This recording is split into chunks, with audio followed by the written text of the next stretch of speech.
constable.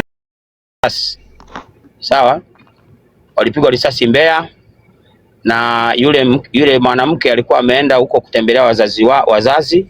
Kwa hiyo katika zile mambo ya marisasi naye akatwangwa risasi akauawa.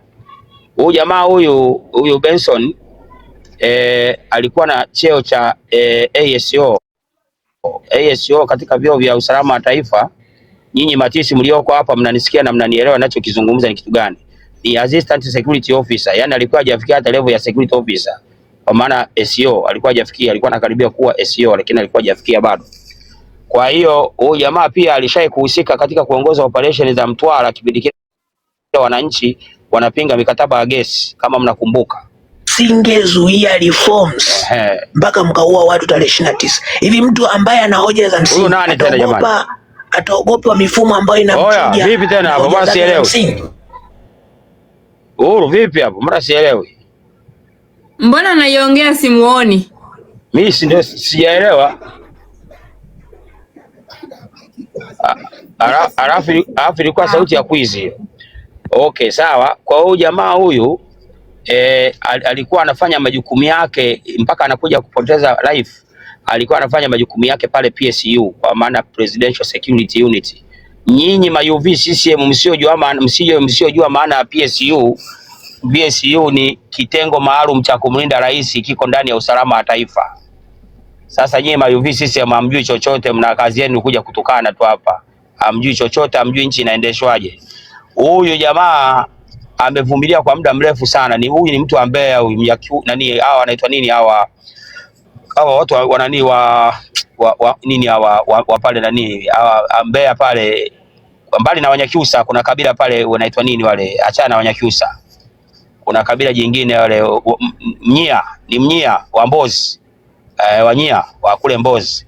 Kwa hiyo bwana akawa amevumilia, lakini kuna kipindi fulani sasa. Dr. Harris samahani, Uhuru kama kuna mtu nani Dr. Harris kamgundua sio mwenzetu, tuwape bloku users, tuwape bloku. Mjumbe wa haki anasema huko walipokuwa wameshadondoshwa, kwa hiyo wakiangusha akaunti hii wanahamia kwenye akaunti nyingine. Tutaptapu Watanganyika, tutume roses. Mariam, mtoe huyo Hishi sasa hivi, message ya 3 kutoka chini haraka sana. Haya, naomba mtu mwingine hawa na dini na hayo majinga huko chini huko. Huyo Hishi huyo apigwe pini ya milele yote, yani apigwe pini ya milele. Sio kwamba ya muda mfupi, yani ya milele yani. Tayari nishapita naye, yani hawa sasa hivi hawa wote ni kupiga pini za milele tu, yani ni za milele yani. Unajua milele yani forever. Users pia namba, ukiona users namba hizo ndio account zinazotuangusha, tuwe makini. Yani hao wote pini zao ni za milele yote. Naona bado hajapigwa pini anazidi kutukana huyu. Account zinazotuangusha. Naona. Kwa hiyo sasa na mimi afu naomba muendelee kunifollow zaidi, kwa sababu kama sio leo kesho naweza nikafungua live, lakini nimeshatoa angalizo. Nyinyi wote vidampa wa CCM, ukitaka kuja kwenye live yangu pumbavu, unawasha kamera. Yani unawasha kamera, hatuwezi kuongea na mzimu sisi. Unawasha kamera ndio tunakutazama, tunakuona na tunakurekodi pumbavu. Unaona, kwa hiyo jamaa bwana akawa hajapigwa risasi pale kama watu wanavyodai. Watu wanavyodai hiyo ni maneno mengine ya kuongeza tu. Yule jamaa bwana yule kifo chake ni cha sindano, amekungutwa sindano yule, basi ikawa imemuua mdogo tu, hajapigwa risasi. Sawa? Yule hajapigwa risasi. Yule amekungutwa tu sindano. Tunachoongea hapa tunaongea habari za ndani zaidi. Kwa watu ambao watu wenye akili nadhani mnanielewa naongea kitu gani, yani wenye akili mnanielewa vizuri sana. Kwa hiyo jamaa akakungutwa sindano, biashara yake imeishia hapo. Kuna kitengo kinaitwa Death Squad. Nyinyi ma UV CCM hata tukiwaambia Death Squad miaka buku kwa mwezi kujua tunazungumzia nini. Ila sisi tunajua, na watu wa nyinyi wa TIS mnajua nikisema Death Squad mnajua naongelea nini. Kwa hiyo sitaki niingie ndani sana kwenye habari zenu, lakini mnajua naongelea kitu gani. Kwa hiyo ndio hivyo ndugu zanguni. Ndio hivyo hali ishakuwa mbaya upande wa CCM. Mambo yao yashakuwa magumu. Waliwakusanya vijana wanasema wanawapa shilingi 35,000 kila mtu mabodaboda, ili wasije wakatoka Jumatatu na Jumanne na kwenda wasitoke kwanza. Kwa hiyo kuna uratibu ambao unaendelea kuwalipa shilingi 35,000 kila mtu. Hizi Shell petrol station karibu nyingi zitafungwa siku ya Jumatatu. Yaani ikishafika Jumatatu saa 12 petrol station nyingi sana zitakuwa zimefungwa. Na haya ni maelezo ambayo nimetoka kutoka kwa watu wa EWURA walioko humo ndani ya EWURA humo. Kwa hiyo zitapigwa pini nchi nzima petrol station. Miji mikubwa yote mnayojua nyinyi zitapigwa pini petrol station. Washaandaa cordon tape kuzifunga. Polisi ndio anaenda kuweka pale ulinzi. Maona hali ishakuwa mbaya. Hali ishakuwa shida. Lakini na washangaa nyinyi mnaotukana CCM hapo chini mnasema nyinyi watu wa mitandaoni amtubabaishi, hamna uwezo, hamna nguvu. Kamuulizeni Samia. Ameweka polisi barabarani akaona itosha akaamua kuweka na wanajeshi. Hali ishakuwa ngumu. Hali ishakuwa mbaya. Ukishaona mtu mpaka anaweka wanajeshi barabarani, maana yake hiyo nchi ni ya kivita. Yaani hiyo nchi tayari ni ya kivita, ishakuwa na tishio la kiusalama, au ni ya kivita hiyo nchi. Na ili niwathibitishie kwamba hiyo nchi ni ya kivita, lipo gaidi hapo kwenu linaitwa Mwaipopo ligaidi, lina kundi lake la kigaidi linatembea mtaani. Kwa hiyo ile kundi la kigaidi limeundwa na upande wa serikali. Kwa sababu upande wa serikali wamekataa kulikamata, maana yake upande wa serikali ndio nyinyi ndio mmeliunda hilo kundi. Mmeliunda hilo kundi na mmevunja katiba. Kwa hiyo hatuwezi kuamini kwamba wale ni wananchi. Ile kundi ni la kigaidi na bado itaendelea kuwa la kigaidi, na hii haina ubishi. Na kwa taarifa yenu tumeshawaambia wawekezaji wakubwa wenye makampuni makubwa pamoja na watalii ambao wanapenda sana kutalii nchi za Afrika hawatokuja kwenye nchi yenu huko, kwa sababu mmeshatuonyesha wazi kwamba nchi yenu haina usalama. Nchi yenu haina usalama. Kwa hiyo mtakapokosa pesa za utalii, yule mtendaji mkuu wa TTB yule atakapokuwa anakosa pesa, yule wa Tanzania Tours Board, msije mkamlalamikia na kumtumbua. Haya matatizo mmeyasababisha ninyi wenyewe kwa kauli zenu mbovu, kwa kutumia huyo Katambi asiyejitambua. Kwa hiyo msije mkamlaumu mtu awaye yeyote. Sawa? Nyinyi ma CCM msije mkamlaumu mtu, mchawi ni nyinyi. Na hii misaada ya kimataifa inazidi kuwekewa vikwazo vingi, na kuna kombora jingine inakuja muda si mrefu. Yaani nyinyi mwaka huu mbona maji mtayaita mma? Yaani yale maji mtayaita mma, kwa sababu hali ishakuwa mbaya. Nyinyi si mlikuwa mnadharau sana watu, mnasema kwamba watu hawa wajinga tu, hawezi kufanya chochote. Nguvu ambayo inatumika sasa hivi ni kubwa kuliko nguvu ambayo wanaitumia wanaharakati kwenye mitandao. Yaani nyinyi ndio mnatumia nguvu kubwa zaidi kuliko wale wanaharakati kwenye mitandao. Kwa hiyo lazima mtambue kabisa kwamba ili muweze kukaa sawa, kama mngeweza kuwasikiliza watu, kama mngeweza kuwaheshimu watu, kama mngeweza kujibu hoja za watu ambao wametekwa na kuuawa, ambao nyinyi wenyewe tunahisi kwamba inawezekana mnahusika katika mambo ya utekaji, kwa sababu mngekuwa muhusiki, mngekuwa mshachukua action. Kwa sababu hamjachukua action, moja kwa moja tunaweka kwenye kundi kwamba nyinyi mnahusika.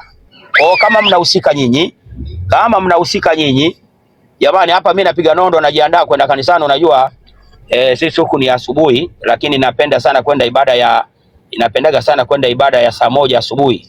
Kwa hiyo nataka niende kwenye ibada, lakini wakati huo natwanga nondo zangu hapa. Nimefurahi kumuona rafiki yangu PFD.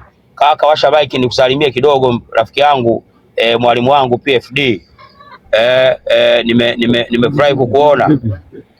Lakini polisi wanatamani sana ungekuwa ni mwalimu wao pale CCP. Sema ndio hivyo, wanashindwa kusema hadharani tu. Wanashindwa kusema hadharani tu. Unaona bwana? Wanashindwa kusema hadharani tu, lakini maana wana walimu ambao hata wajielewi kule. Kwa hiyo ukienda wewe na jeje pale, jeshi la polisi itabadilika. Kwa hiyo ndugu zangu, ni nyinyi watu wa CCM, nataka niwaambie kwamba safari hii enough is enough. Safari hii watu wamefika the point of no return. Maana yake yani kama ni Kigoma pale unaona ziwa Tanganyika na huku nyuma kuna simba mkali anakuja. Wanafanyaje watu? Inabidi wafanye maamuzi magumu, demonstration. Yani nyinyi CCM hakuna lugha nyingine iliyobaki zaidi ya lugha ya maandamano tu. Sababu lugha zingine zote zimetumika na zimeshindikana. Mnategemea lugha gani itumike zaidi ya kuwaondoa nyinyi madarakani kama sio lugha ya maandamano? Dr. Harris, hujawamalizia ile story ya yule Mnyiha kule Mbeya na yule alikuwa anataka kumuua Mama Samia, ndio watu walikuwa wanataka kusikiliza. Tutaptapu Watanganyika, tutaptapu ndugu zangu, huko tunasikiliza. Tafadhali dokta. Yule nimeshaelezea tu, nimeshaelezea, labda uniambia, labda nirudie tu. Yule jamaa alikuwa ni mfanyakazi wa mamlaka ya TISI, kwa maana ya Tanzania Intelligence Security Service, kwa maana ya usalama wa taifa. Nyinyi ma-UV CCM amjui kirefu cha TISI, ndio tunawatafsiria umbavu zenu nyinyi ma-UV CCM mlioko hapo chini. Mimi wabaya wangu haya ni UV CCM kwa sababu ni matondogoso sana haya. Hajui chochote kwenye nchi, yapo tu. Yaani yenyewe yapo tu. Akiulizwa unaitwa Sharifa? Ndio. Unaitwa Joni? Ndio. Sasa haeleweki kwamba ni jinsia gani. Unaona? Sasa nilikuwa nazungumzia kuhusu ile taarifa ambazo zilikuwa zinaenea za yule bwana ambaye inasemekana kwamba alitaka kumpiga risasi Samia kwa sababu ya mambo fulani. Yule bwana alikuwa anaitwa Benson John Karawa. Anaitwa Benson John Karawa. Kwa nini watu wa Mbeya, nyinyi watu wa dada Mwana, samani rafiki yangu maidia Mwana, dada Mwana, unaweza kusema mic kidogo? Niko huko nime. Asante sana dada Mwana, nakubali sana mwanangu. Kwa hiyo kuna mtu mmoja anaitwa Benson John Karawa. Huyu nyinyi watu wa Mbeya majina ya Karawa mnajua vizuri. Yaani mnajua vizuri, kwa nyinyi watu ambao mnatoka Mbeya mnaelewa vizuri. Kwa hiyo huyu bwana yeye watoto wake tumsikie ni mimi tu au wote hapo? Dr. Alice hatukusikia. Unasikika? Ni mtandao wako. Anasikika vizuri sana, ni wewe tu Dr. Alice, endelea, wengine tutaptap. Huyu bwana, mimi sijapenda sana kuzungumzia habari za TISI, lakini nazungumzia kuhusu hiyo tukio la huyo jamaa. Nyinyi TISI habari zenu nyinyi hatuwezi kuzungumza za hali zote, lakini nazungumzia habari za huyu jamaa. Huyu jamaa huyu yeye mke wake na mtoto wake waliuawa kule Mbeya kwenye mambo ya Moi 29. Kwa hiyo huyu bwana baada akawa anashindikizwa kuendelea kufanya kazi, lakini kisaikolojia alikuwa tayari psychology yake ishahama, lakini alikuwa anatumikia position pale PSU, kwa maana hapo Presidential Security Unit, kitengo maalum cha kumlinda rais cha usalama wa taifa, hicho kinakuwa Ikulu pale. Kwa hiyo huyu bwana huyu ni kweli ni kama akili ziliruka, alikuwa anataka kufanya jaribio la kumdhuru huyo bosi wake, lakini mimi nasema ni bahati sio bahati, yani ingetakiwa iwe bahati nzuri, kwa sababu tukisema bahati mbaya maana yake tunaomba Samia aendelee kuwa na uhai. Sisi tunasema itakiwa yani ile jamaa asizuiliwe ili angetekeleza ile zoezi lake tu. Nafikiri ingekuwa vizuri zaidi, na tunge celebrate, tungechinja ng'ombe nyingi sana, tungechoma nyama choma barabara zote za huko Tanzania, watu wangekula nyama choma vibaya mno sana tu. Kwanza mimi babu yangu huko kijijini ana ng'ombe kibao tu, ningeenda kumshawishi akanipa hata ng'ombe 50 ili tusherekee tu. Sasa huyu bwana yeye ilikuwa kwanza, kulikuwa na mapendekezo ikiwezekana akauawa kwenye msitu wa Pugu Hills.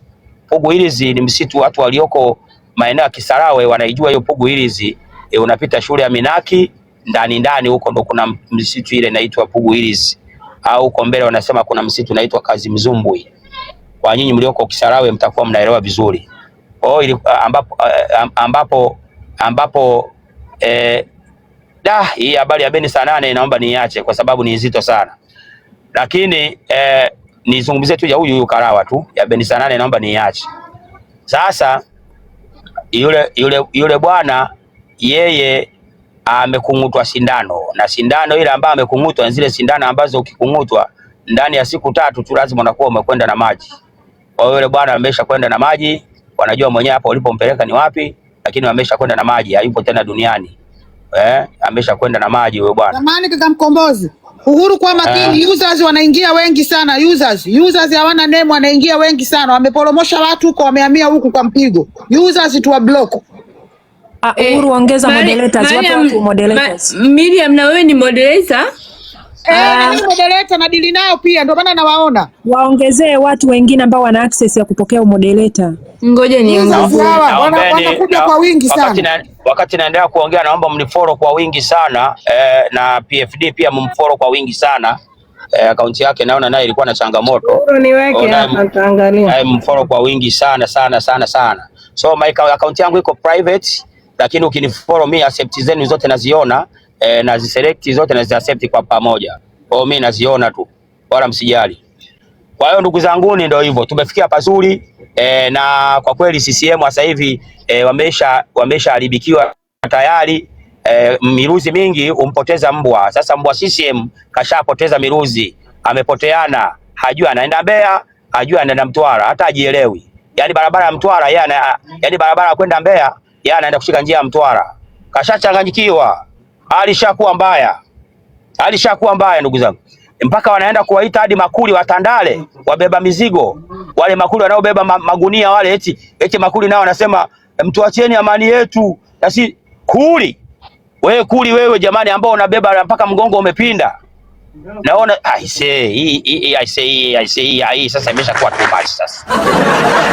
Kuli I say hii kali ya mwaka kuli.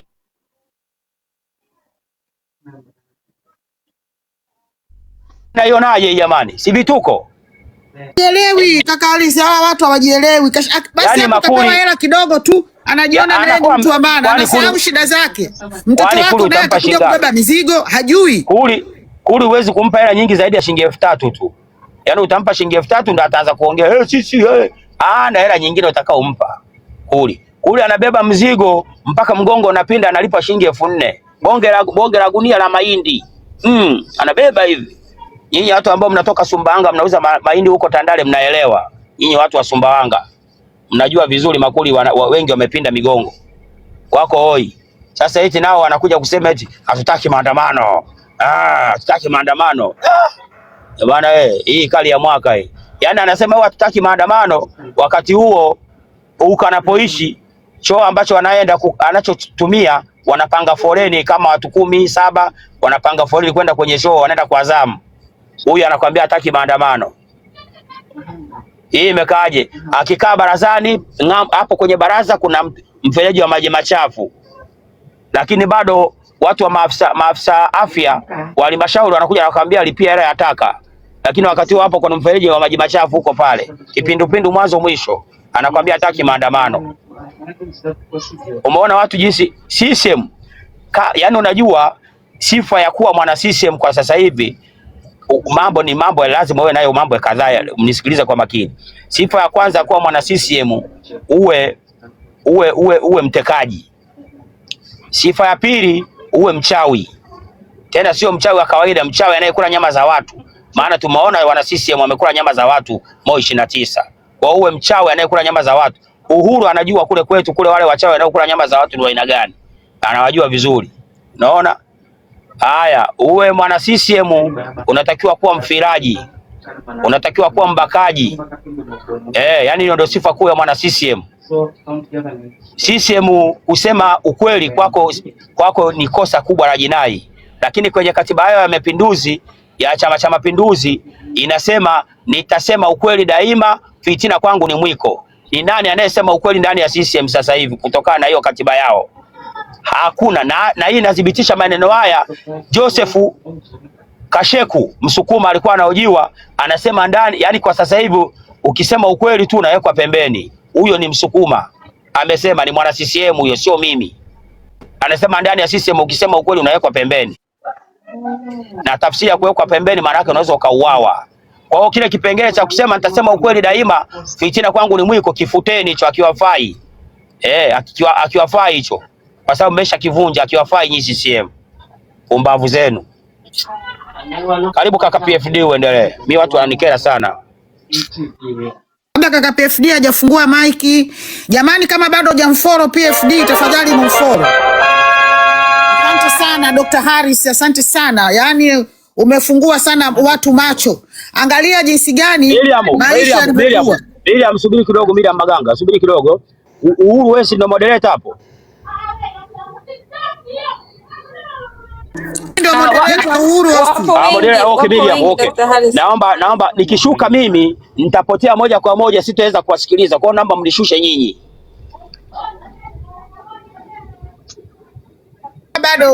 kama bado hujamfollow PFD Mkombozi hapo juu, kaka Mkombozi anafanya kazi kubwa sana, anazunguka huko kutuletea taarifa, anapandisha live usiku, anaelezea kinachoendelea nchini. Kama bado hujamfollow teacher, watu wa ground mnamuelewa teacher PFD, anatufundisha jinsi ya kujisaidia wewe mwenyewe, na tukiwa barabarani tuelekee wapi kukwepa vizingiti. Kuna watu 200 hapa, huu ni muda mzuri tumpatie hii fursa teacher PFD. Na kama bado hujamfollow, tafadhali mfollow, kwa sababu hii akaunti yake mpya, akaunti yake ilichukuliwa, ndio maana unaona siku hizi apandishi live, anakuja kwenye live za wanaharakati kama hivi.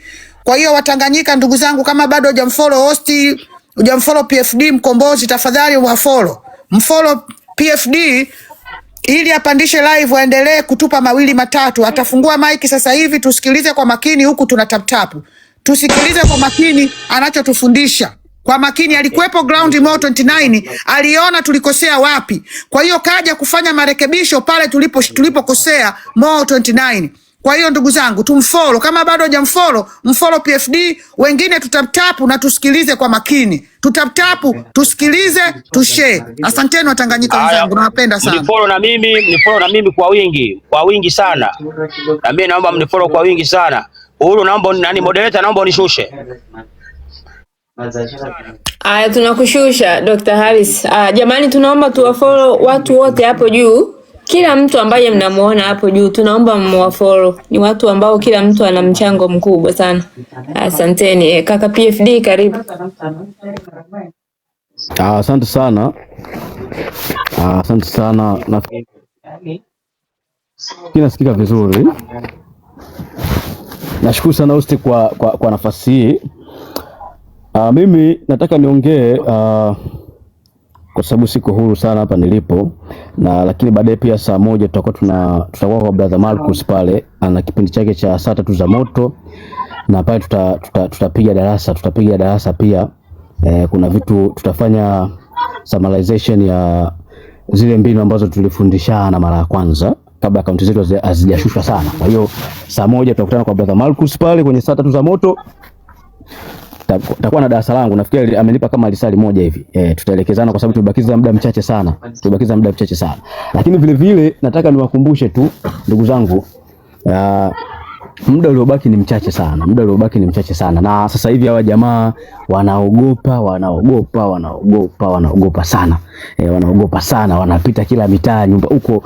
Kuna jamaa wangu yupo Dar es Salaam huko, ameniambia kwamba jamaa wanapita kule Tandale, wanapita wanawaambia watu kwenye nyumba, jamani msiandamane, polisi wanapita wanawaambia. Kwa unakuja kuona kwamba hii ni jinsi gani ambavyo tayari wanaogopa, wanatuhofia. Siku zote umma ikishaamua hakuna silaha yoyote ambayo inaweza kuwazuia. Kwa hiyo cha kusisitiza ni kwamba tujiandae. Vita saikolojia ni kubwa sana. Mamluki ni wengi sana, watakuja ili waturudishe nyuma, watakuja ili watutoe kwenye reli. Lakini mimi ninachotaka niwaambie ni kwamba sasa hivi tayari tumeshaamka. Na kitu ambacho nitaendelea kukiomba kila siku, tuzidi kujitengenezea kwamba kila mmoja kwenye haya mapambano ajijue ana nafasi kubwa sana. Hakuna mtu mwenye jina, hakuna mtu sijui ni maarufu, hakuna sijui ni nini. Hapana, sisi wote tunahitajiana jamani. Hakuna haki inayopatikana kwa watu wachache. Hapana, haki inapatikana kwa ile nguvu ya umma ambayo wameamua kuwa pamoja, kushirikiana. Kwa tunahitajiana sisi wote. Tusichoke. Safari ya kupigania haki ni ndefu. Lazima humu katikati tujichuje. Wapo wale ambao ni halisi, wapo ambao wamekuja kwa ajili ya kutupoteza. Na hawa kadri tunavyozidi kwa tunaenda, tutakuwa tunazidi kuwajua na kuwaelewa. The point ni kwamba hatutakiwi kurudi nyuma, hatutakiwi kukata tamaa hata siku moja. Hatua ambayo tumefikia ni nzuri sana, hatua tuliofikia ni nzuri sana mpaka sasa hivi.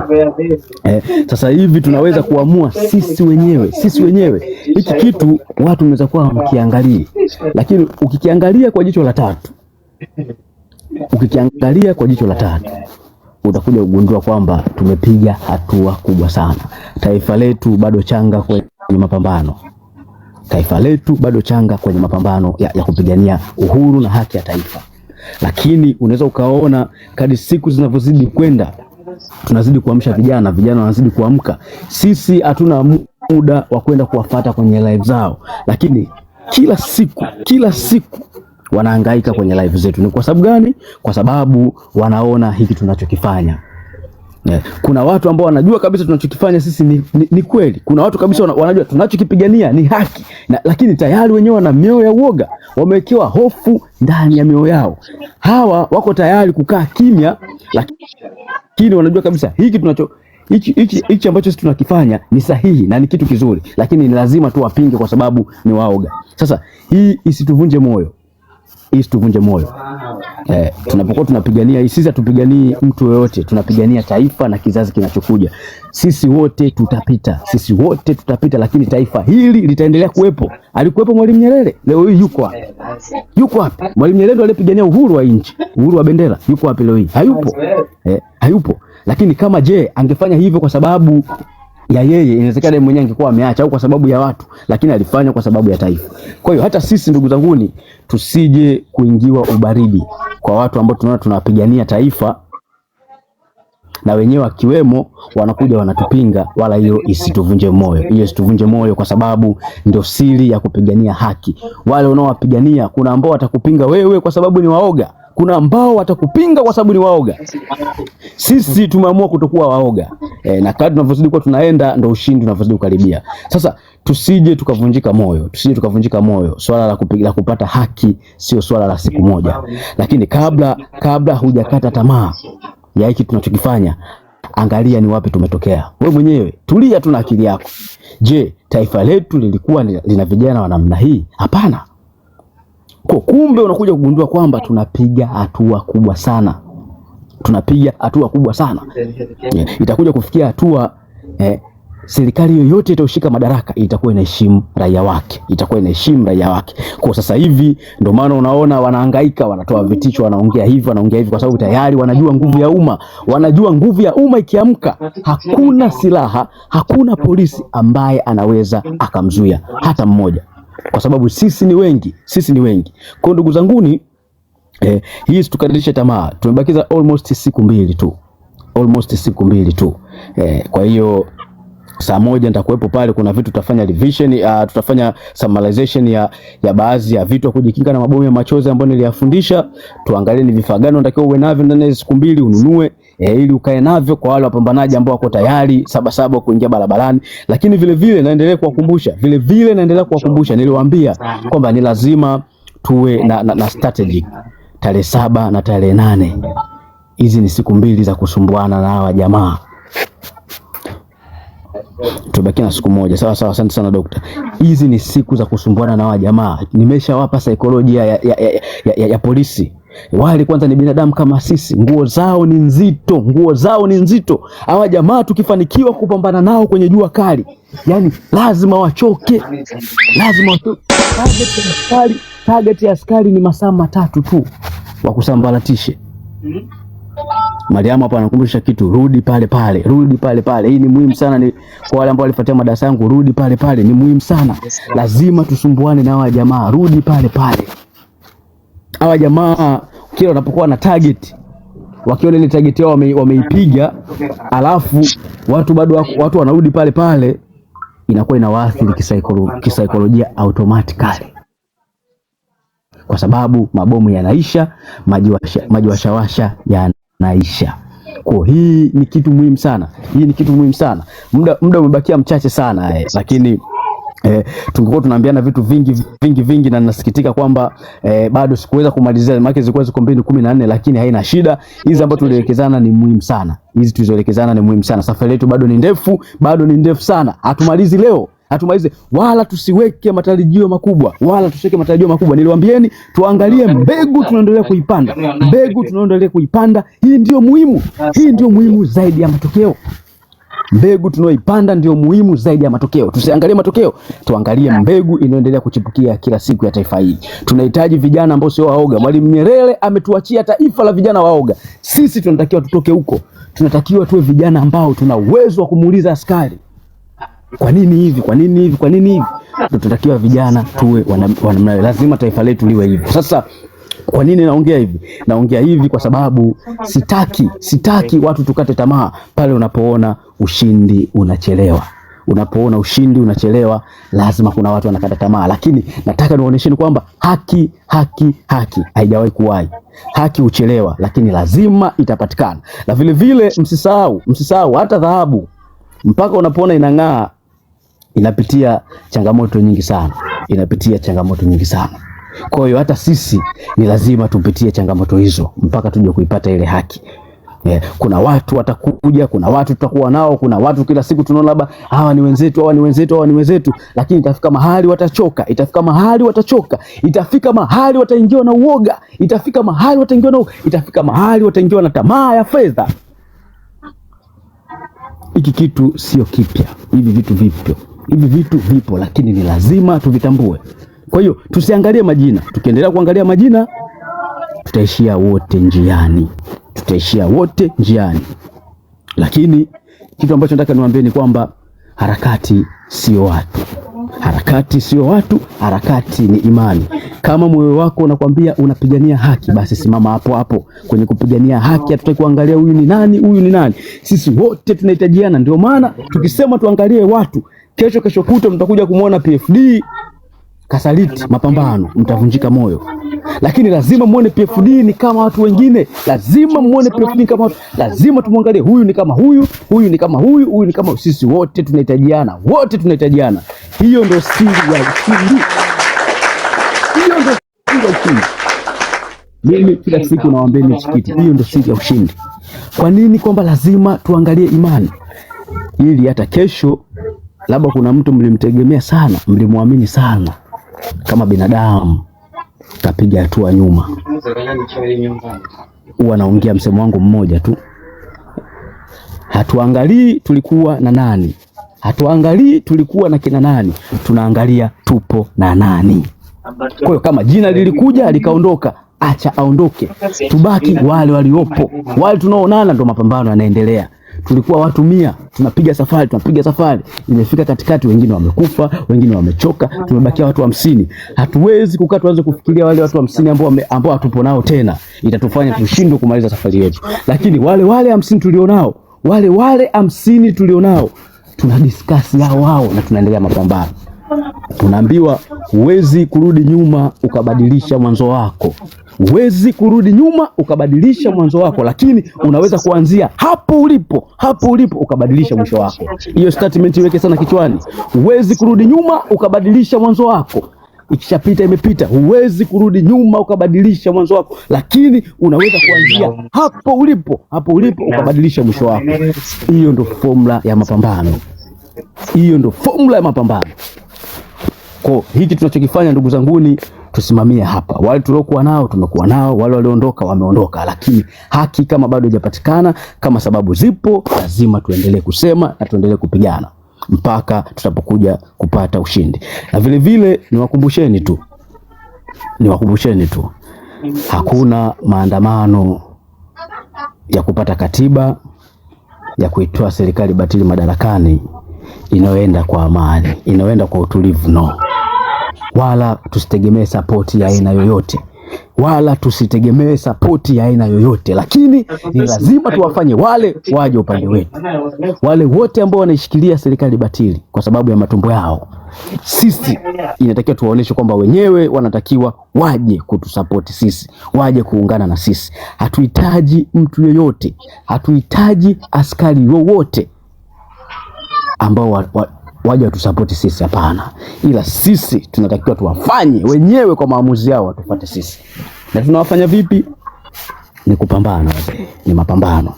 Mimi binafsi nafikiri nimeingia Dar es Salaam juzi, nipo kwenye chimbo langu, kwa wanaonifahamu wanajua nikiongea hivi, na nimekuja kwa sababu ya tarehe 7. Niko furu nondo. Nachoomba tu Watanganyika tusiangushane. Tunapokuwa wachache, basi tunawapa ushindi wa jamaa. Tunapokuwa wengi, ushindi unakuja nafasi yetu. Kaka PFD, waambie kanuni za jeshi kwanza, kabla hawajaamua kusaidia wananchi, waambie kanuni zao kwenye nchi ambazo tayari wameshakomboa nchi zao kwa maandamano. Niliongea, nafikiri nishaongea sana. Iko hivi, tunadanganyaga huwa wanasema sijui jeshi lipo kwa ajili, sijui vyombo vya usalama kwa ajili ya kulinda raia na nini, lakini ukweli mchungu ni kwamba kiapo cha kwanza kabisa cha vyombo vyote vya usalama ni kulinda mamlaka. Lazima wananchi, hicho kitu tukiwe kwenye kichwa chetu. Ndio maana mimi nawaambieni, tunapoitisha maandamano aina yoyote, tusipige hesabu jeshi, watu tusipige hesabu polisi, wala tusipige sijui hesabu nini, no.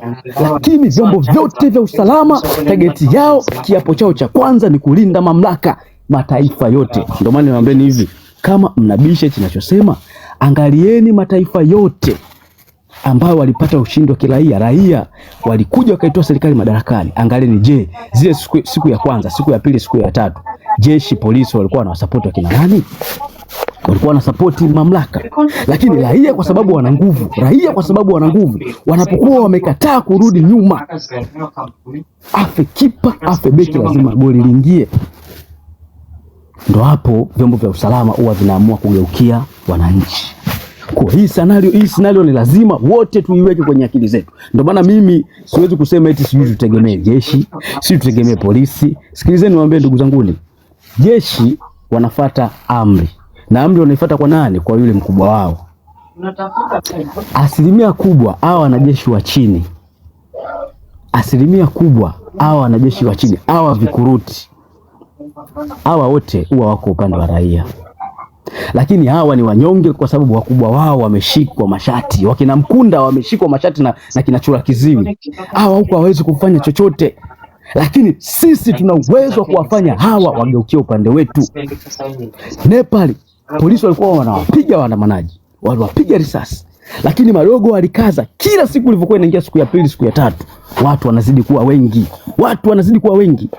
Ikafika hatua jamaa wakaona hatuwezi kuendelea kuwa raia wetu kwa sababu ya watu watano, kwa sababu ya mtu mmoja. Automatically jeshi likaamua kwa upande wa raia. Lakini walikuwa vipi upande wa raia? Baada ya kupambana, baada ya kuona raia warudi nyuma. Sisi tunaandamana siku moja, tunatishwa siku ya pili tuonekane barabarani. Baadaye tuzidi kuongezeka, tunazidi kupungua. Lakini vile vile mimi nawaambieni kwamba vile vile hata iweje tusidharau hii hatua tuliofikia. Ni hatua kubwa sana. Ndio maana najitahidi sana kuwatengeneza kisaikolojia. Lazima tuangalie ile mbegu, tusiangalie matokeo. Tukiangalia matokeo itakuwa rahisi sana watu kukata tamaa. Lakini tukiendelea kuangalia mbegu, tunaendelea kuipanda kila siku. Ndiyo siri ya ushindi wetu. Kama sisi tungekuwa hatuna tija yoyote, hatuna impact yote ya hicho tunachokifanya. Na waambieni, mpaka sasa hivi msingekuwa mnasikia milio. Wangekuwa wamekaa kimya tu, wanazembea, wanadharau. Lakini wanajua nguvu tulionayo.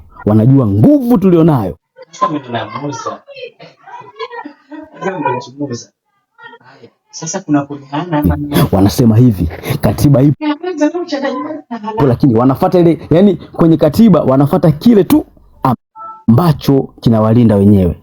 Lakini wakiona ambacho kiwalindi wanakipuuzia. Unajua ni kwa sababu gani? Kwa sababu wanajua sisi ni waoga. Ndugu zanguni, tuwekeni ujasiri mabegani. Hata kama leo hii mimi nimeshaingia hapa Dar es Salaam kwa sababu ya Sabasaba, kama tutakuwa wachache hakuna kitu ambacho tutafanya. Kama tukiwa watu 10, tukiwa watu 20, hakuna kitu ambacho tutakifanya. Tunahitajiana wote ndugu zangu. Na vile vile lazima niwakumbusheni kwamba kila tunapokuwa tumefeli lazima tujifunze kitu. Kuna kitu kikubwa sana tumejifunza baada ya 29. Sidhani kama wengi mtakuwa mnakiona, lakini mimi nakiona sana. Kuna kitu kikubwa sana tumejifunza na tumebadilika baada ya 29. Kwanza tumekuwa very much one. Yani kuna vitaruki vya kijinga vimekuwa sasa hivi haviwezi kutuingia. Zamani ilikuwa ni mtu anaweza kaja akaongea kitu fulani wote tunahama, wote tunamgeukia. Lakini anza kuona sasa hivi mtu akija kuleta mada ambayo yani ina ukakasi, tunamkataa hapo, tunamuuliza hapo, tunamhoja hapo, na tukiona anashindwa kutetea hoja yake tunamkataa. Huo ni ushindi mkubwa sana. Huo ni ushindi mkubwa sana ambao mimi kila siku nauangalia. Na hivyo vitu vidogo hivyo ndio vinanifanya mimi mpaka kesho nisikate tamaa. Yaani naamini kabisa kwamba naona ushindi ule pale tunazidi kusogelea. Ushindi ule pale. Yaani kama utakuwa ni mtu unaangalia matokeo utaona kwamba bado tuna safari ndefu sana. Lakini kama unaangalia mbegu na ule ushindi mdogo ambao kila siku tunakuwa tunaufanya, basi utajua kabisa kwamba ushindi upo. Kwa ndugu zanguni, hayo nimewasema, kila mmoja akae nao kichwani. Tunahitajiana wote. Hasa sisi tulioko ground, tunahitaji tuwe na ujasiri wa hali ya juu. Hawina lazima kwamba kila mwanaharakati lazima awepo ground. No, fuatilieni historia ya harakati. Historia ya harakati hakuna ulazima wa sisi wote tuwepo ground. Hapana. Tunategemeana kutokana na position aliyoko mtu. Kuna watu wengine ni lazima tu wasiwepo ground, waendelee kuwepo. Yaani kuna watu wengine lazima tu wasiwepo ground lakini waendelee kuwepo. Ni lazima watu wengine wawepo nje ya nchi lakini waendelee kusupport harakati. Kuna wengine lazima tuwepo ndani ya nchi tuendelee kusupport. Kuna wengine lazima muendelee kuongea. Yaani wewe sio muandamanaji, sio mtu wa vitendo, sio mtu wa action, lakini wewe ni mtu wa kuongea, wa kuhamasisha, kufanyaje? Wewe unahitajika katika harakati. Hivi vitu kila siku nawaambieni, kila siku najitahidi kusema, kwa sababu ndio msingi wa kupigania haki. Sasa mimi nisiwachoshe sana ndugu zanguni, mmenipa masikio ya kutosha. Saa 1 leo tutakuwa kwa brother Marcus. Pia nitarudia zile mbinu zangu ambazo nafikiri nilikuwa nimefundisha mpaka mbinu 5. Nitaenda kwa haraka sana ili tuangalie jinsi tunavyoweza kuwa tunajizuia na mabomu ya machozi, maji washawasha. Hivyo ni vitu muhimu sana.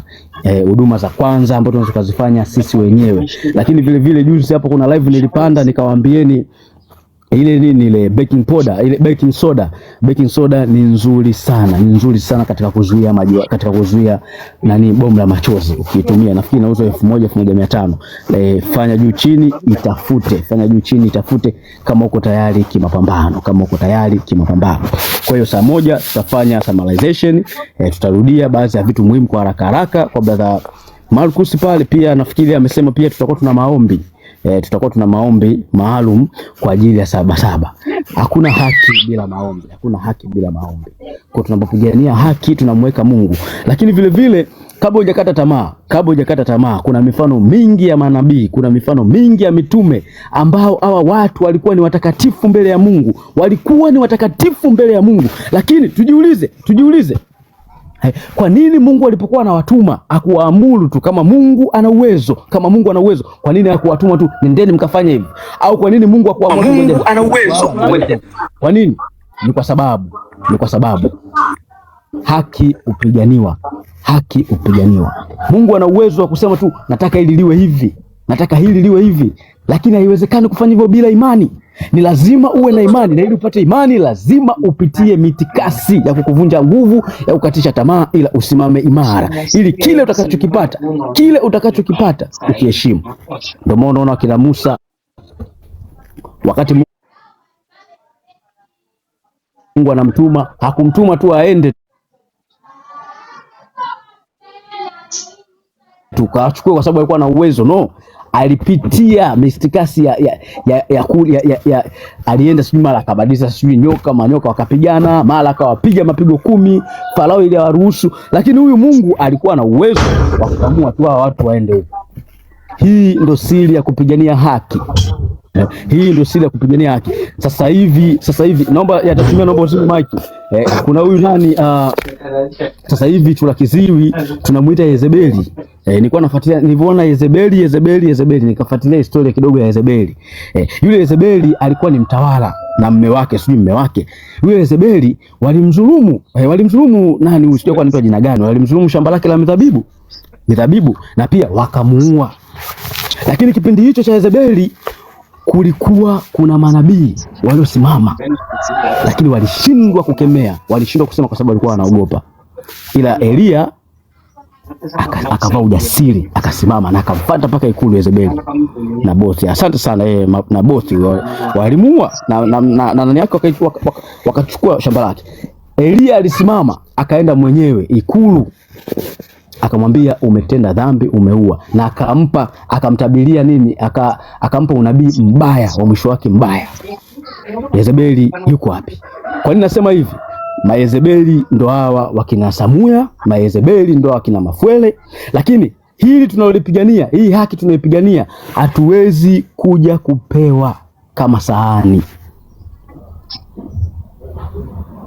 Hatuwezi kupeti basi. Jamani, kila siku mnaongea sana kwenye live. Aya, mnataka nini? Tunataka katiba mpya hii hapo. Ya nani?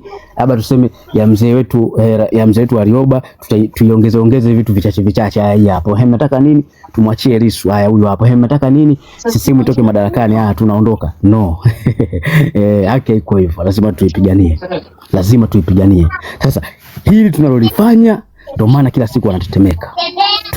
Tusichoke. Mimi binafsi niko tayari hata kitu tunachokitegemea kisipofanyika, lakini bado tutaendelea. Tusikate tamaa. Tutakutana hapa kwenye hizo live zetu. Tutaendelea kupanga, tutaendelea kuongea, tutapanga tarehe hata iwe mara 10, mara 20, mara 30 mpaka tuje kushinda.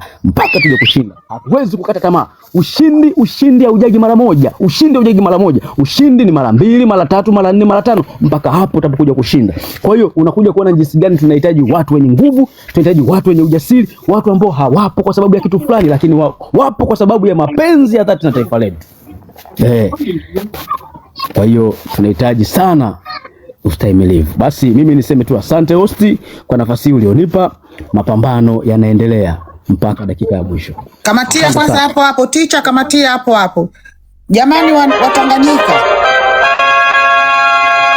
Asante sana teacher PFD. Jamani Watanganyika mlioko hapa, kama bado hujamfollow PFD, tafadhali mumfollow. Mmesikia saa 1 ya usiku leo kuna masaa 3 ya moto na kina Malkusi na kina Twaa na kina Sama na kina Nuruvazi. Mfollow PFD ili akiwa live akushare, upate yalala salama dakika za mwisho tukiwa ground. Kwa hiyo tafadhali, kama bado hujamfollow, unasubiri nini Mtanganyika? Mfollow. Kumbukeni, hizi sio akaunti za wafanya biashara, hizi ni akaunti za wanaharakati. Wewe mwenyewe unakwenda kusikia lipi na lipi, unakwenda kusikia huko jamani kwenye barabara fulani kuna hili.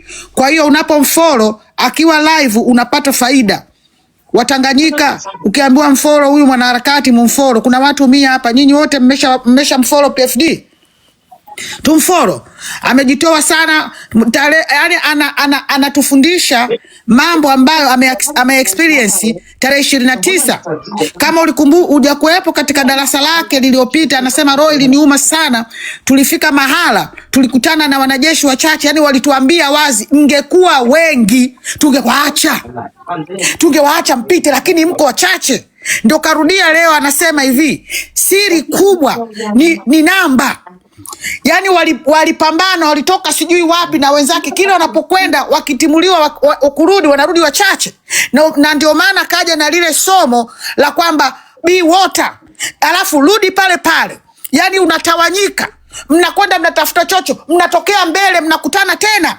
Hakuna yale mambo mkitawanyisha tena ndo unatafuta safari wewe tena, huyo unatafuta mashamba ya mpunga unakatiza jangwani huko Kigogo unaondoka. Haiendi hivyo. Angalieni hata Egypti walivyomtoa Hussein Mubaraka, walikaa barabarani siku 7 mpaka 8, kuanzia siku ya 7 hadi wazee na wakina mama ndo walikuja barabarani na mabilika ya chai. Wakaona vijana wameamua na sisi kutufanya nini, ndipo walipoingia. Hakuna nchi iliyoshinda kwa maandamano kwa siku moja. Hakuna nchi iliyoshinda kwa maandamano kwa siku 2. Hakuna. Hii CCM yenye mizizi unafikiri itaachia nchi kwa siku 2 kwa watu kidogo? Tujae watu washone. Miundombinu isimame, airport ndege hakuna kuruka, hakuna mtu kwenda kazini. Yani nchi ina paralyze. Hapo ndio serikali itakutakuwa huko ndani mtafaruku. watu wanazidi kutoka. Ndipo mnapoona mpaka kina Hassan walikimbia huko, ndipo mlipoona Hussein Mubarak aliachia, ndipo mnapoona huko. Manake siku ya kwanza Hussein Mubarak alitumia nguvu kweli kweli, hata Chura Kiziwi anasubiri kwenda kutawanyisha watu, lakini ilikuwa watu wanakwambia wanarudi pale pale. Ndio ile njia ya PFD katufundisha, be water, rudi pale pale. Unatawanyika hapa, wamekuwekea beria hapa, hawa wanaingia kushoto, hawa wanaingia kulia, tunatafuta chocho, tunakutana mbele. Destination lazima tufike, yani afe Kim, afe Beki, afe Masai, afe mbwa, kuda dadaki, lazima tufike, lazima tufike. Ndipo unapoona Google, ingia YouTube, angalia maandamano ya Egypti, walimtoaje Hussein Mubarak. Hussein Mubarak alikuwa mizizi Chura Kiziwi anasubiri. Siku ya kwanza ya pili alifikiri masiala, alikuja kutamaki barabara watu kama sisimizi. Watu kama sisimizi. Kuanzia siku ya 4 ya 5 mpaka wazee waliingia barabarani na mabilika ya chai wanawapa watu. Watu walifungua vibanda barabarani wanapika chai, watu wanakunywa. Mjomba akaona hapa sitoboi. Ilikuwa hakuna hata pa kutema mate. Kwa hiyo msifikiri masiara kwenda kungoa hii mizizi ya kina Kikwete. Watu ambao wanajua wazi kwamba tukitolewa madarakani mali zetu zitakwenda kuchukuliwa, siri zetu zitakwenda kujulikana. Msifikiri kwamba hawa watu wanaua watu bure. Kuna siri kubwa, wamechukua maardhi mengi sana, wanajua siri itakwenda kujulikana. Kwa hiyo Tanganyika, tukiwaambia wafollow watu hapa kwa faida yetu, follow PFD. Baadaye saa 1 ya usiku leo Jumapili kuna masaa 3 ya moto, ili ashare na wewe uende ukasikilize kwa faida yako. Umwambie na mwenzako. Uzuri wa Tanganyika, utakalojifunza hapa wewe umejaliwa kulisikia. Ukiwa mtaani mwambie na mwenzako. Mwenzako naye atamwambia na mwenzako. Yani sisi wote tuwe mabarozi sisi wenyewe. Umfinye mwenzako, mwambie bwana we, njia hapa ni hii. Umeshasikia kuna baking powder, kuna baking soda. Bwana tuchanganye baking soda kwenye chupa ya maji. Bahati mbaya unaweza kwa karibu lile bomu likidondoka ukijimwagia kwenye uso, ule unga au kuchoshi wala macho hata kuwasha. Una dilute na baking soda. Kwa hiyo mfollow teacher. Saa 1 ya usiku ashare na wewe uende ukasikilize mengi.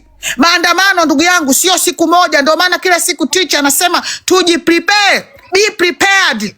Yani hii vita sio ya siku moja. Angalia nchi zote zilizoandamana, waliochukua nchi kwa maandamano. Hakuna nchi iliyoandamana eti waandamana asubuhi saa 4 ya usiku serikali inatangaza imeachia madaraka. Thubutu. Wewe unacheza mchezo, wewe unajua mamilioni ya pesa mabilioni matrilioni ya pesa waliochukua. Unajua mali walizoiba wakaachia kizembe namna hiyo. Na kuambia Hussein Mubarak watu walikuwa zaidi ya siku 7. Yani kwa baada ya kuanzia siku ya 4 ya 5 ndio mpaka wazee sasa wanajikongoja wanatoka barabarani. Ipo YouTube huko. Ipo YouTube, angalieni. Kwa hiyo tunavyosema kwamba tumefunga kibwebwe, tumeamua tuamue kweli kweli. Sio masiala atubipu, tunakwenda kupiga. Hii sio unabipu unakaa pembeni, yendi hivyo Tanganyika, yendi hivyo. Maisha yatazidi kuwa magumu. Hawa watu watauza nchi yetu, wanataka kuuza Arusha ile. Ile Arusha itakuwa sio yetu, itamilikiwa na nchi nyingine ile nawaambia. Tusipojifunga, tusipoamua, tuamue kweli kweli, tusifeli kama wazee wetu. Walikuwa wanamwogopa Nyerere, wanamuona kama nabii. Nyerere ndio alifikisha hapa tulipofika.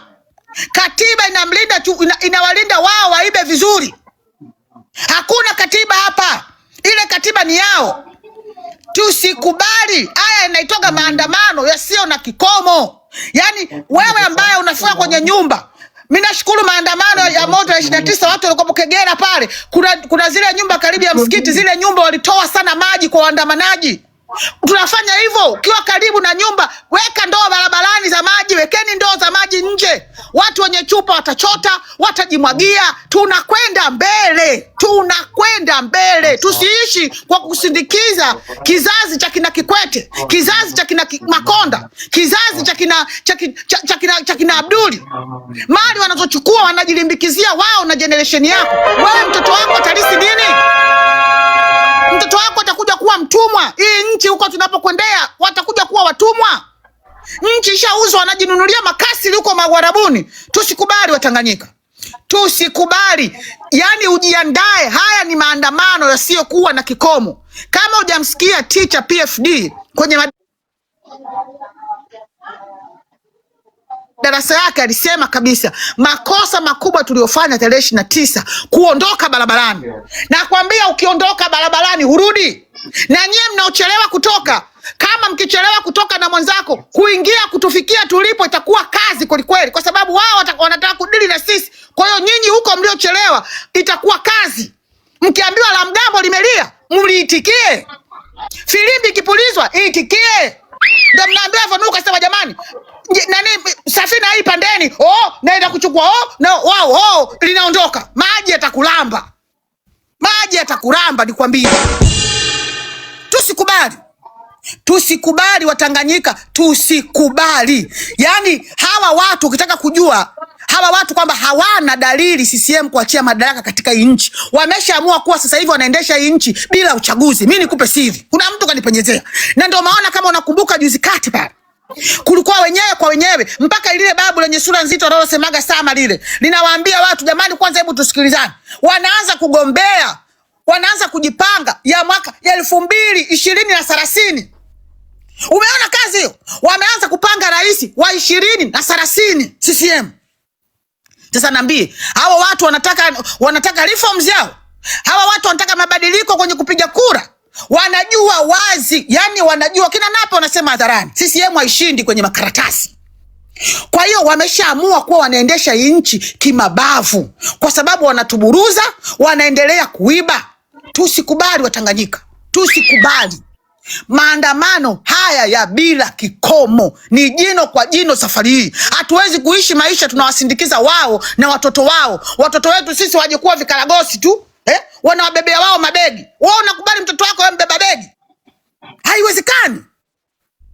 Tusipong'oa hii mizizi ndio tutakuwa kama sisi leo tulipofika. Wazee wetu walishindwa kubishana na Nyerere.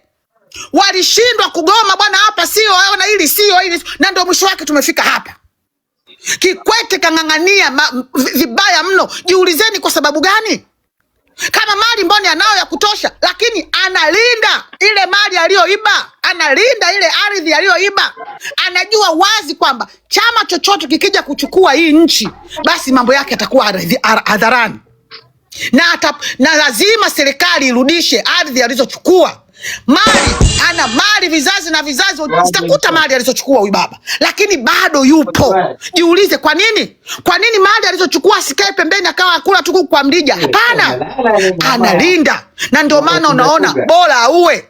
Ukisikiliza nani ya Mange jana alivyoongea, Mange juzi kasema Kikwete ndipo kashika hapo Kikwete kwa ajili sababu gani? Uhuru kaposti ile nani video ya Mange anaongea. Kwa hiyo Watanganyika tujipange kweli kweli. Hii sio vita ya siku moja. Tuangalie nchi zote zilizoshinda zilizopindua serikali yalikuwa maandamano ya namna gani. Sio maandamano eti natoka asubuhi narudi jioni. Hiyo ni big mistake. Big mistake. Na ndio maana unaona sasa hivi wanahangaika kweli kweli, nyumba hadi nyumba, Tandale polisi wanapita nyumba mpaka nyumba huko, wanawaambia wananchi tafadhalini lindeni amani, msiandamane. Wamelipwa kupita kwa sababu wanaogopa. Wanajua sasa hivi ile nguvu walotumia tarehe 29 kupiga watu, hiyo nguvu sasa hivi hawana. Wewe Masiala na isisiwe yakunyaku mchezo. Dunia inawatizama. Ndio wanadanganya watu. Jana wamekusanya watu Kariakoo tena, wanawajaza watu ujinga. Yani nyinyi mnajazwa ujinga mali wale wao. Nyinyi mnajazwa ujinga. Nenda katetee kizazi chako. Toka barabarani kajitetee. Usikubali maneno yao. Wanajua wazi kwamba sasa hivi tusipowabembeleza hawa wakiingia barabarani tutawashindwa. Tutawashindwa. Ndugu zangu, wakati sasa hivi supu ya mbwa ya moto inywe. Tuinywe sasa hivi ikiwa ya moto. Kwa sababu gani nimekwambia hivyo? Kwa sababu Amerika, bunge la Amerika linadiscuss Tanzania.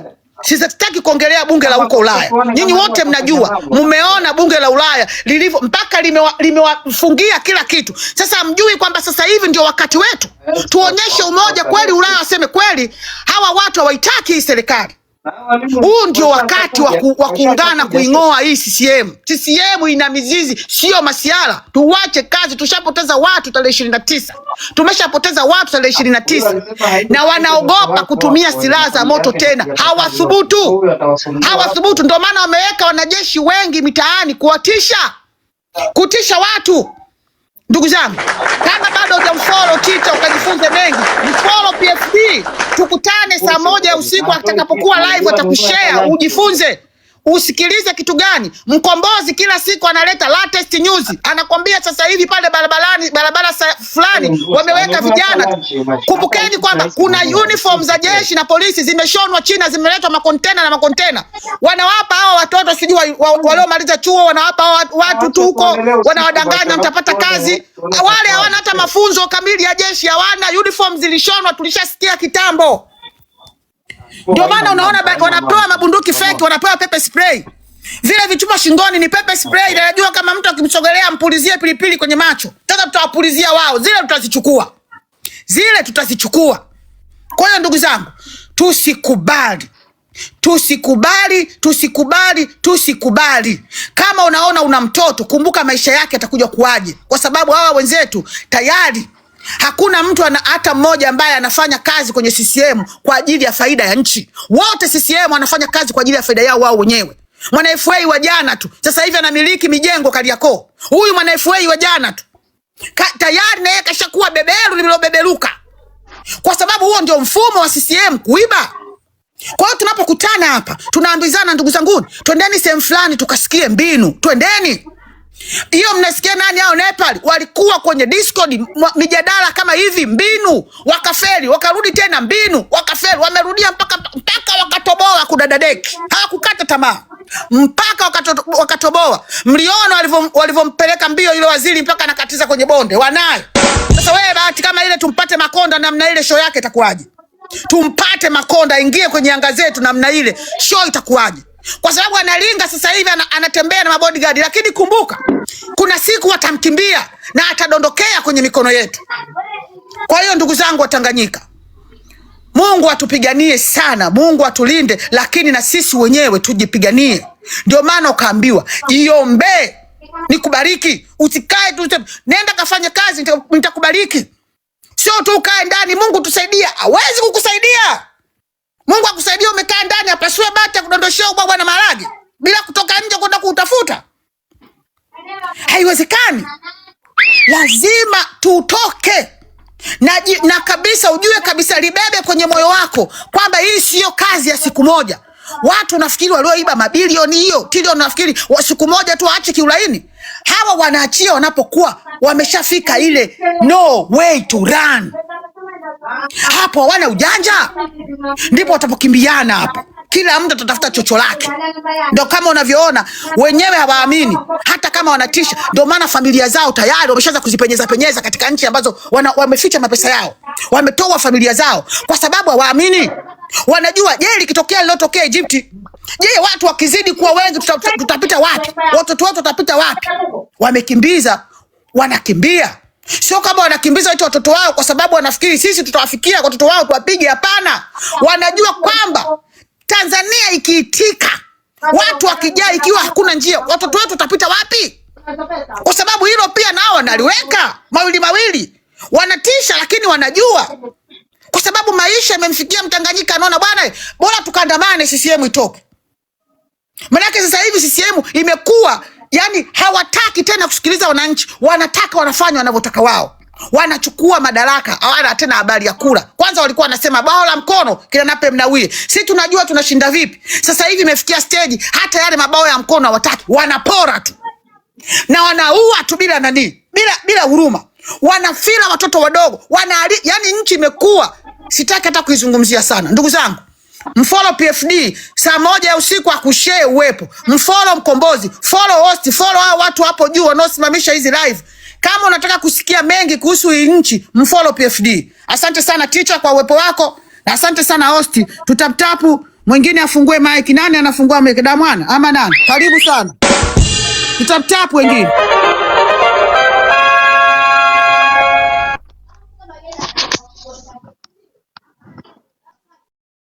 maana wanasema ailete mtu. Katiba ya nchi mlituambia mtatubadilishia baada ya siku 100.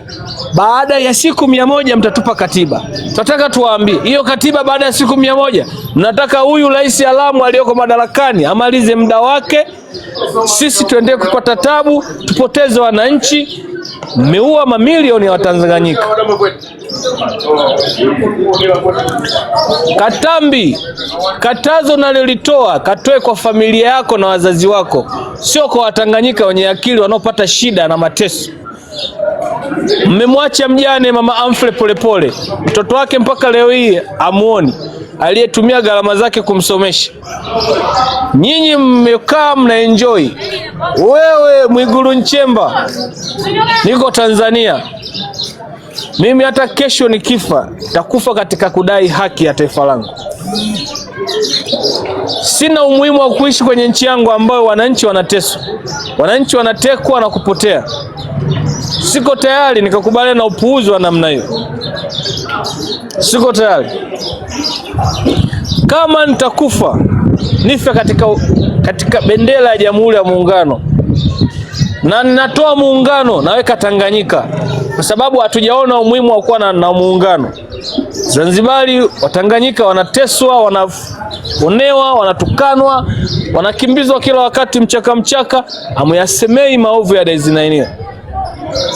Sasa ndugu zanguni, tunapoambia neno maandamano, mnaona kama sisi tunawachochea. Sisi tunaona kwamba tunapiga kelele tu. Wewe unaona kwamba mimi napiga kelele, niko mbali, niko Mbeya kumwala mamako, niko Mbeya.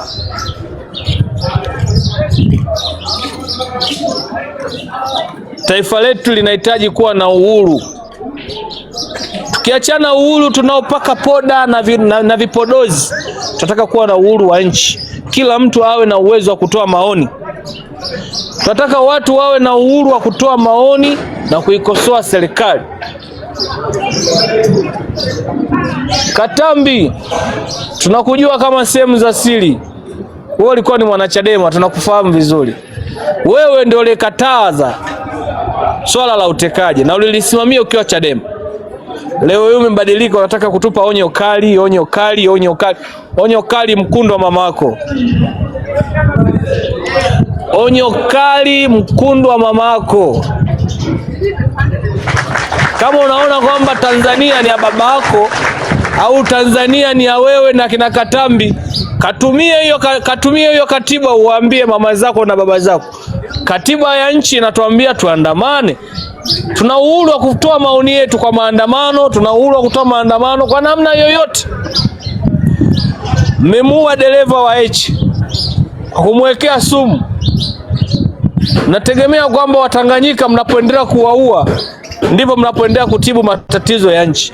Hamtatibu matatizo ya nchi, zaidi mtaendelea kuyaongeza na kuyazidisha. Katambi, waambie waliomteka Mdude Nyagali na Amfle Polepole, na waambie waliomuua Alphonse Mawazo, na waambie waliompoteza Beni Sanane, na waambie waliomuua ndugu yetu na baba wetu mzazi Mohamed Ali Kibao. Majibu yake mmetuletea nini? Au ndo mnatuletea onyo kali? Tuendelee kuishi kwenye onyo kali? Na sisi hatutaishi kwenye onyo kali. Mtambue kwamba Tanganyika imechoka na tabia zenu za kiduanzi.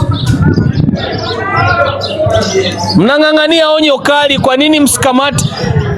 Mwaipopo ametuletea kundi anawaita chui weusi. Chui weusi tumeletewa na Mwaipopo. Kweli tumekuwa na taifa ambalo mtu anajiamulia mambo bila kufata taratibu na sheria za nchi. Na nyinyi jeshi la polisi mpo mnachekelea. Wale vijana waliokamatwa na bilioni 1 na milioni 1.1 dola za US dola, mmeanza kuwaweka katika kundi la watu ambao wanahusika kuleta fedha za kufadhili maandamano. Mbona mnakosea nchi?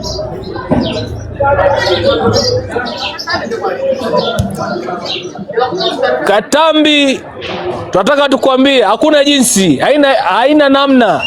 Lazima ukweli usemwe na lazima tuongee kitu ambacho kinahusiana na ukweli. Katambi, kuma lako na lalama lako. Wewe msemaji wa serikali, si msemaji, si ni nani? Kwa sababu hata cheo cha ndugu yako Jelson Msigwa umekichukua wewe. Maanake wewe ndio unasemea serikali.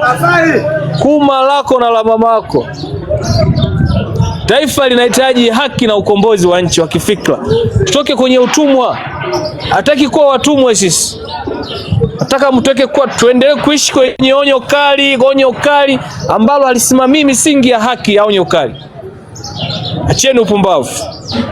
Tarehe 7 tunaenda kutoka kama wa taifa. Tumesema maandamano ya amani. Kama nyinyi mtakubali mgombane au mpigane, mtumie nguvu kuizofisha nguvu ya umma, tajua nyinyi ndio mtakaochagua. Mimi nimemaliza. Tukutane tarehe 7. Mungu wa mbinguni, yeye ndiye anayetupa pumzi na yeye ndiye anayetuondoa. Kama mtaamua kututeka na kutuua, iwe faida yenu. Furahieni nyinyi ambaye mtaiona pepo.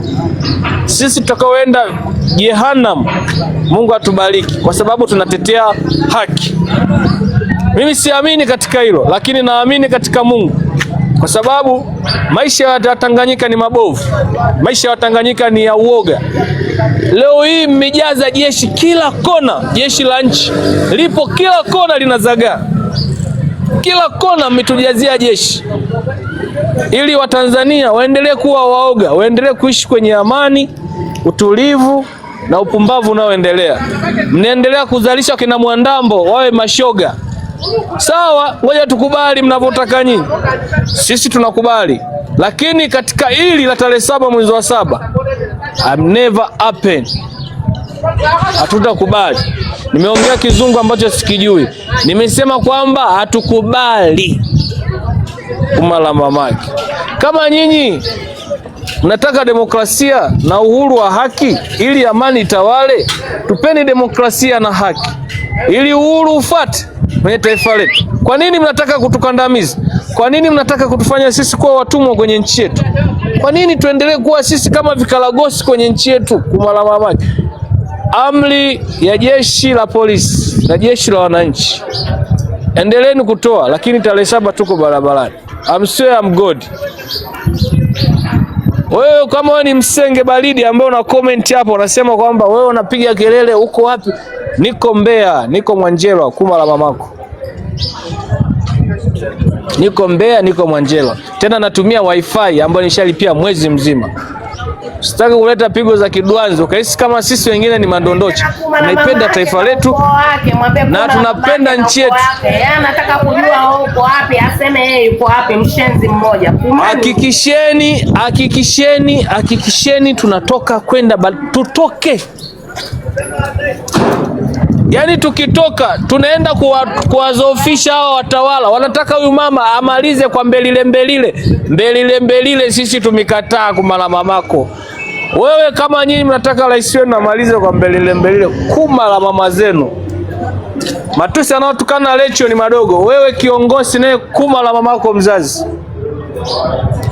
Tarehe 7 tuko barabarani. Kama wewe ni mwanaharakati, comment chini hapo. Usiendelee kusikiza nondo zangu tu. Hizo nondo nazitoa kwa nguvu nzito. Kesho nikipotea nitakuwa nimekufa kishujaa, kwa sababu nakuwa ninakufa kwa kuwasemea wananchi. Sisi wengine tumezaliwa katika demokrasia. Lazima tuishi kwenye ukweli na haki. Komentini chini, tunawahitaji sana tarehe 7 mwezi wa 7. Tunawahitaji sana. Mabongo yenu ndio msingi. Msitoze kodi za ushuru ambazo hazina misingi. Watu wananyang'anywa mikaa barabarani. Mtu ambaye ana kibali cha kununua mkaa na kuuza, lakini anakamatwa, ananyang'anywa mkaa. Mambo, kila mtu ana maamuzi kwenye nchi. Ukiwa mwana CCM tayari una amri yoyote ya kutoa unavyotaka. Samia must go. Watanganyika tumekukataa. Yaani wewe tumekukataa, hata uende kaburini ukaloge, tumekukataa kwa mara moja. Tumekukataa. Twendeni tutoke, tukalitetee taifa letu. Twendeni tutoke, tukatetee maisha ya Watanganyika. Twendeni tutoke, tukawasemee walioshindwa kusema. Twendeni tutoke, tukatetee taifa letu. Twendeni tutoke, tukatetee nchi yetu. Tukatetee maliasili za nchi yetu. Utajiri unaoitwa utajiri na Mwigulu Nchemba, twendeni tukaupigania. Usifaidishe mawaziri vilaza kina Mwigulu Nchemba, hawana cha kuzungumza. Mungu ibariki Tanzania. Mungu ibariki Afrika. Mungu tubariki na sisi tuliopo. Saba. Asanteni. Nawapenda. Mungu awe nanyi. Kama mtu anataka kujua niko wapi na kupiga, naweza nikapiga hata video uje niko sehemu gani. Tunaongea na hawa wajinga wajue kwamba sisi ni watu wa design gani, kuma la mama zao. Watuona sisi kama madondocha, watuona kama sisi ni mafala. Barabara wameshindwa kututengenezea kutoka Uyole kuja Mwanjelo hapa. Wameshindwa kututengenezea na tunalimbunge litulia Aksoni. Jeusi kama mkaa kuma la mamake zake.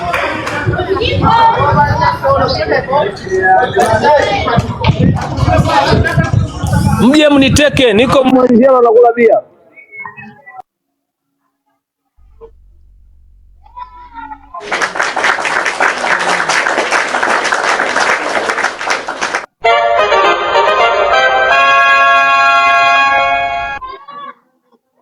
Shukrani sana Hakiupiganiwa.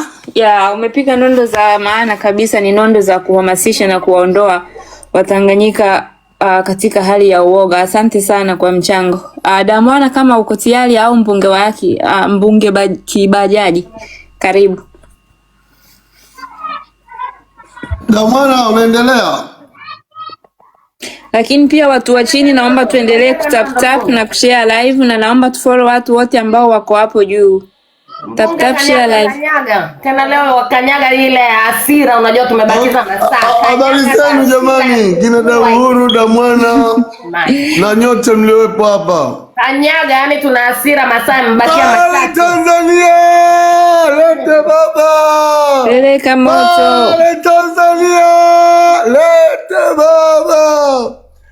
Zimebaki siku 2 kuendea moja kupata Tanganyika mpya. Nimebaki siku 2 au 1 kupata Tanganyika mpya ya wenye uhuru na ya yenye furaha kwa Watanganyika wote. Sasa jamani, tutaipata vipi? Ni kutoka wote barabarani, sote tutoke barabarani.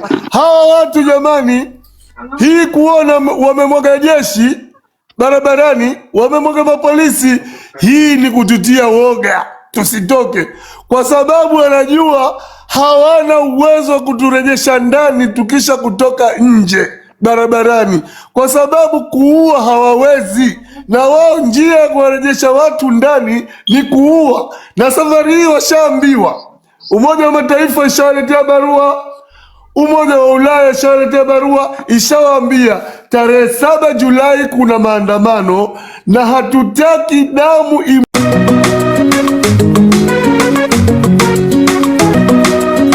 Constable Kenya.